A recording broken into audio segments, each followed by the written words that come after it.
Naglunsad ng serye ng pagsalakay ang Police Regional Office 7 laban sa mga iligal na paggawaan ng baril sa Danau City, Cebu.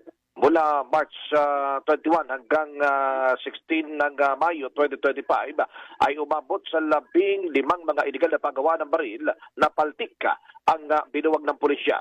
Ayon kay Police Regional Office 7 Director Police Brigadier General Rodrigo Maranal, ang mga pabrikang ito ang pinagbubulan ng armas para sa mga sindikato kasama na rito ng mga drug syndicate, mga private armed group, NPA at terorista.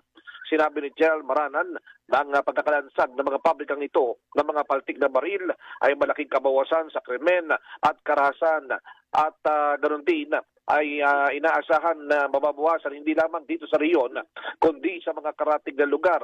Ito ay bilang bahagi pa rin ng pinalakas na kampanya laban sa mga loose firearms at ganoon din sa gun smuggling. Ayon pa kay Maranal, 8 individual ang kanilang inaresto habang isang suspect naman ang kusang sumuko sa mga otoridad.